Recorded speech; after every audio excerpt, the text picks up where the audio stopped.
माधव प्रभु, अब मैं आपसे अशोच संबंधी कर्म को विधिवत सुनना चाहती हूँ। आप उसे बतलाने की कृपा करें। भगवान वरा कहते हैं, कल्याणी, जिस प्रकार अशोच से मनुष्यों की शुद्धि होती है वह सुनो। श्या के तीसरे दिन श्राद्धकर्ता नदी के जल से स्नान करके चूर्ण से निर्मित 3 पिंड एवं 3 अंजलि जल दे। चौथे, पांचवें और छठे दिन, 7वें दिन भी ऐसे ही एक एक पिंड तथा जल देने का विधान है। पिंड की जगह पृथक पृथक हो। 10 दिन पर्यंत क्रमशः इस प्रकार का विधि का पालन करना आवश्यक है। 10वें दिन शौर कर्म कराकर दूसरा पवित्र वस्त्र धारण करना चाहिए। गोत्र के सभी स्वजन तिल, आंवला और तेल लगाकर स्नान करें। 10वें दिन बाल बनवाकर विधि पूर्वक स्नान करने के पश्चात भाई बंधुओं के साथ अपने घर जाना चाहिए। 11वें दिन समुचित विधि से एकोदिश श्राद्ध करने का नियम है। स्नान करके शुद्ध होने के बाद अपने उस प्रेत को अन्य पितरों में सम्मिलित करने के लिए पिंड दें। चारों वर्णों के मनुष्यों के लिए एकोदिष्ट का विधान एक समान है। 13वें दिन ब्राह्मणों को श्रद्धापूर्वक पकवान भोजन कराना चाहिए। इसमें जिस दिवंगत व्यक्ति के लिए श्राद्ध किया जाता हो उसका नाम लेकर संकल्प करना आवश्यक है। इसके लिए पहले ब्राह्मण के घर पर जाकर स्वच्छ से नम्रतापूर्वक निमंत्रण देना चाहिए। उस समय मन ही मन ये मंत्र पढ़ना चाहिए कि जिसका भाव विप्रवर, तुम इस समय यमराज के आदेश के अनुसार दिव्य लोक में पहुंच गए हो। अब वायु का रूप धारण करके मानसिक प्रयत्न द्वारा इस ब्राह्मण के शीर में स्थित होने की कृपा करो। फिर उस श्रेष्ठ ब्राह्मण को नमस्कार करके पद्य अर्पण करना चाहिए। उस समय ब्राह्मण के शीर में प्रेत के विग्रह की कल्पना करके उसका हित करने के विचार से पैर दबाना आदि कार्य परम उपयोगी हैं। मनुष्य का कर्तव्य है कि अशोच के दिनों में मेरे गात्र का स्पर्श नहीं करे। रात बीत जाने पर प्रातःकाल सूर्य उदय के पश्चात श्राद्ध करवात को विधि पूर्वक बाल बनवाकर तेल आदि लगाकर स्नान करना चाहिए। फिर पृथ्वी को स्वच्छ करके यहाँ विधि बनावे। उसका उपयुक्त देव देश, नदी तट अथवा श्राद्ध कर्म के लिए निश्चित भूमि है। ऐसे स्थान पर पिंड दान करना उत्तम है। 64 पिंड देने से यथार्थ सुकृत सुलभ होता है। दक्षिण और पूर्व की ओर मुख करके ये सभी पितृभाग संपन्न होते हैं। नदी के तट पर वृक्ष के नीचे अथवा पीपल वृक्ष की छाया में भी इस कार्य को करने का विधान है। उस स्थान पर हीन प्राणियों की दृष्टि नहीं पड़े। जिस स्थान में प्रेत संबंधी कार्य किए जाए वहां मुर्गा, कुत्ता, सूकर प्रभृति पशु पक्षियों का प्रवेश या नेत्र दृष्टि निषिद्ध है। उनके शब्द भी वहां नहीं होने चाहिए। मुर्गे की पांख संबंधी वायु से तथा चंडाल की दृष्टि से युक्त स्थान में श्राद्ध करने से पितरों को बंधन प्राप्त होता है। इसलिए विवेकी मनुष्य का परम कर्तव्य है कि प्रेत कार्य में इनका उपयोग ना करे। देवता, दानव, गंधर्व, उरग, नाग, यक्ष, राक्षस, पिशाच तथा स्थावर और जंगम आदि जितने प्राणी हैं वे सभी तुम्हारे पृष्ठ भाग पर प्रतिष्ठित होकर स्नान आदि क्रियाएं यथावसर करते रहते हैं। ये सारा जगत भगवान विष्णु की माया का क्षेत्र है। चंडाल से लेकर ब्राह्मण पर्यंत सभी वर्ण के मनुष्य शुभ अथवा शुभ कार्य करने के लिए स्वतंत्र हैं। इसलिए आवश्यकता यह है कि प्रेत कार्य करने के समय पहले स्नान पूर्वक स्थान की शुद्धि करें। भूमि को बिना पितृ के श्राद्ध करना अनुपयुक्त होता है।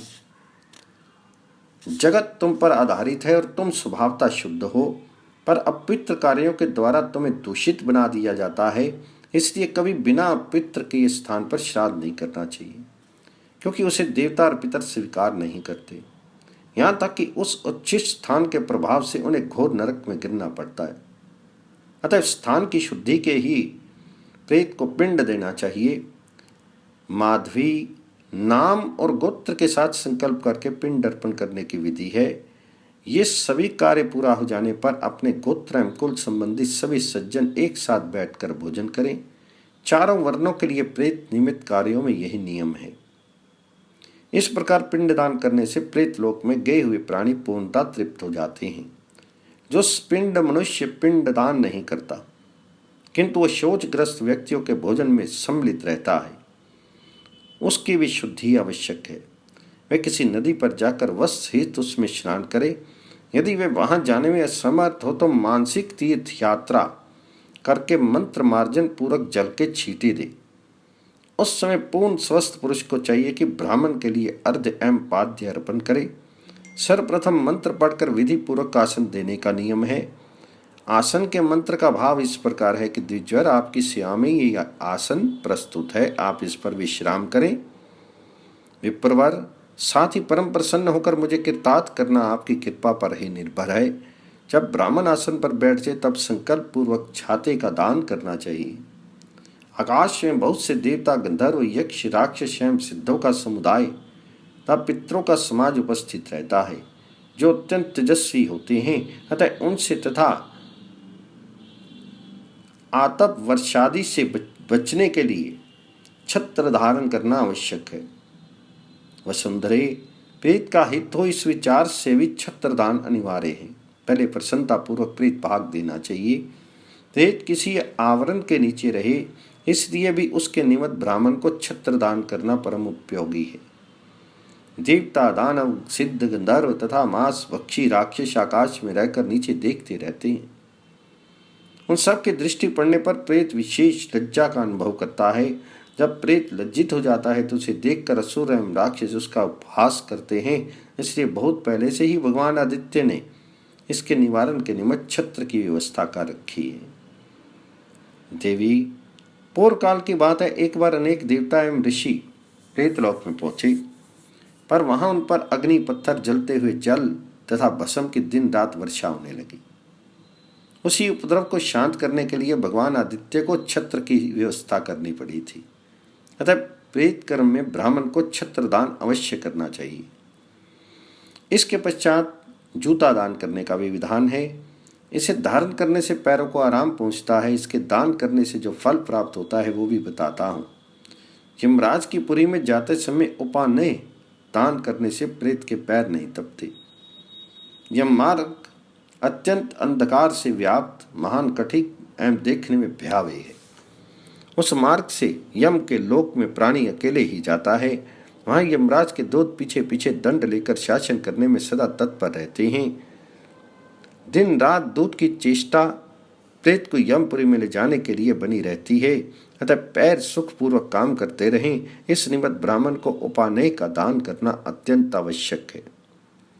यमपुरी के मार्ग की भूमि पर तपती हुई बालकाएं बिछी रहती हैं, कंटक भी बिखरे रहते हैं। ऐसी स्थिति में वह उस दिए हुए उपानय की सहायता से कठिन मार्ग को पार कर सकता है। भूमि, इसके पश्चात मंत्र पढ़कर धूप और दीप देने का विधान है। प्रेत के साथ पृथक पृथक उसकी योजना उपयुक्त है। नाम और गोत्र के उच्चारण से प्रेत उन्हें प्राप्त करता है। इसके बाद भूमि पर कुश बिछाकर प्रेत का आवाहन करना चाहिए। आवाहन के मंत्र का भाव इस प्रकार है कि प्रेत, तुम इस लोक को परित्याग करके परम गति को प्राप्त कर चुके हो। मैंने भक्ति पूर्वक तुम्हारे लिए ये गंध उपस्थित किया है, तुम प्रसन्न होकर इसे स्वीकार करो। साथ ही विप्र के प्रति कहें, विप्रवर, मेरे प्रयास से ये सब प्रकार के गंध, पुष्प, धूप एवं दीप प्रेत के सेवार्थ समर्पित हों। आप इन्हें स्वीकार करके प्रेत का उद्धार करने की कृपा करें। इसी प्रकार प्रेत के निमित्त सिद्ध अन्न, वस्त्र एवं आभूषण भी ब्राह्मण को दान करने चाहिए। माधवी, प्रेत के उपभोग के योग्य अनेक द्रव्य दान करने के पश्चात 3 बार अपने पैर की शुद्धि भी समुचित है। चारों वर्णों को ऐसी ही विधि का पालन करना चाहिए।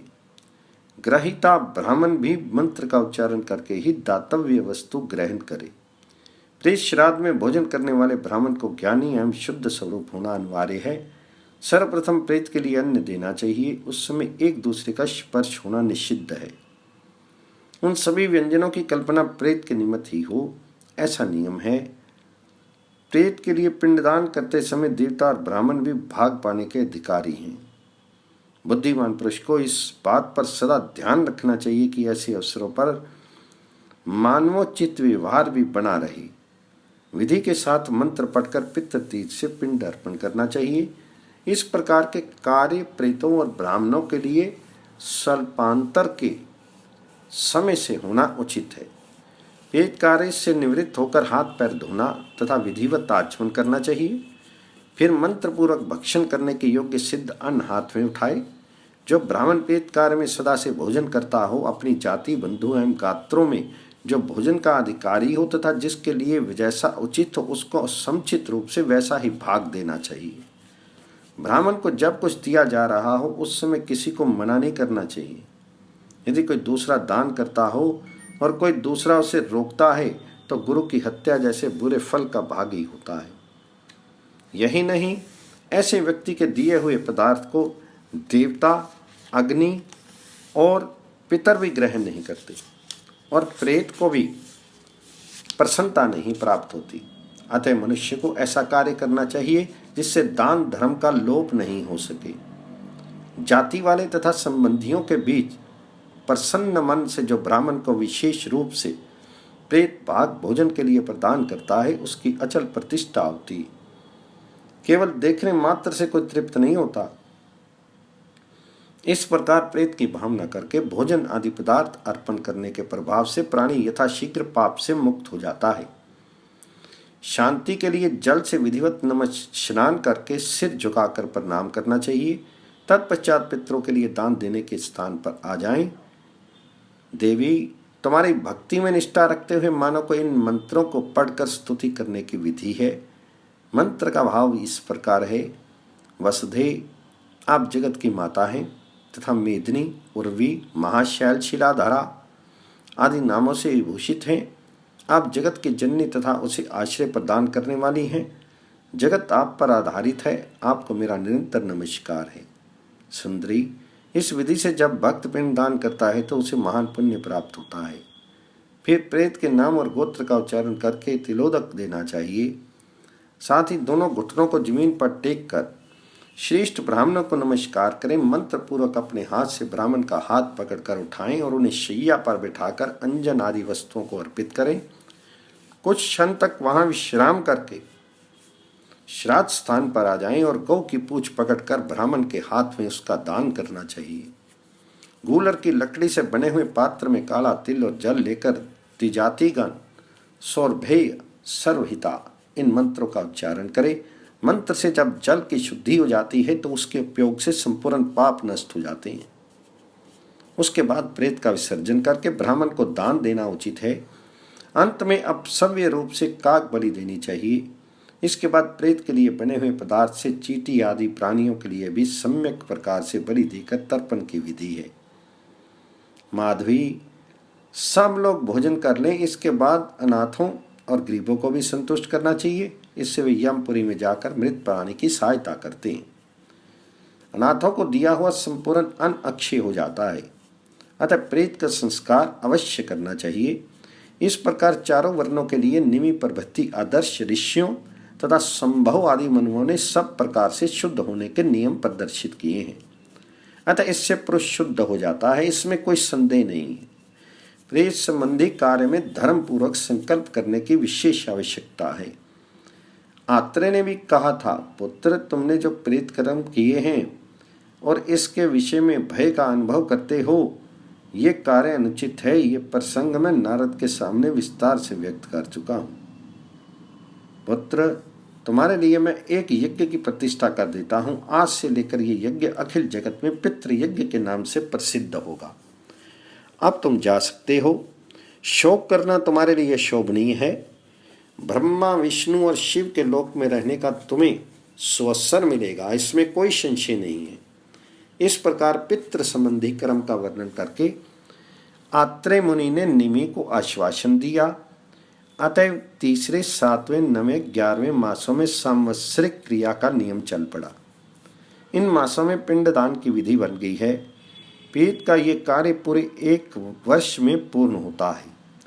कितने प्राणी इस लोक से जाते हैं और जाकर बहुतों को अन्य लोकों में भी पहुंचना पड़ता है। पिता, पिता में पुत्र, वधु, स्त्री, जाति वाले संबंधी जन और बंधु आदि बांधव, इन बहुसंख्यक प्राणियों से संबंध रखने वाला ये संसार स्वप्न के समान मिथ्या और सारहीन है। किसी की मृत्यु हो गई हो तो उसका स्वजन कुछ समय रोता है और फिर मुंह पीछे करके लौट जाता है। स्नेह रूपी बंधन से प्राणी जकड़ा हुआ है, फिर आधे क्षण में वह स्नेह बंधन कट भी जाता है। किसकी कौन माता, किसका कौन पिता, किसकी कौन स्त्री, किसके कौन पुत्र, प्रत्येक युग में इनके संबंध होते टूटते रहते हैं। अतः इन पर कोई आस्था नहीं रखनी चाहिए। संसार मोह की रस्सी से बंधा है। मृतक व्यक्ति के लिए संस्कार की विधि श्रद्धा एवं स्नेह पूर्वक की जाती है, इसलिए उसे श्राद्ध कहते हैं। माता पिता पुत्र और स्त्री प्रभृति संसार में आते हैं और चले भी जाते हैं। अतः वे किसके हैं और हमारा किससे संबंध है? मृत प्राणी के प्रेत संस्कार संपन्न हो जाने पर वह पितरों की श्रेणी में सम्मिलित हो जाता है।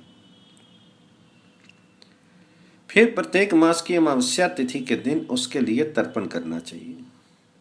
ब्राह्मण के मुख में हवन करने के पश्चात, हवन करने से अर्थात ब्राह्मण को भोजन कराने से पिता में परपिता में सदा के लिए तृप्त हो जाते हैं।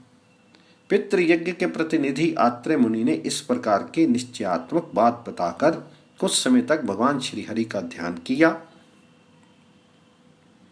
और वहीं अंतर ध्यान हो गई।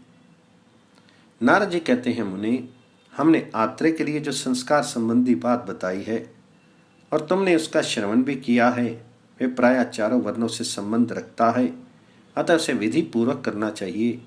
तभी से तप के परम धनी ऋषियों के द्वारा प्रत्येक मास की अमावस्या के दिन न्याय के अनुसार ये पितृ यज्ञ होता आ रहा है।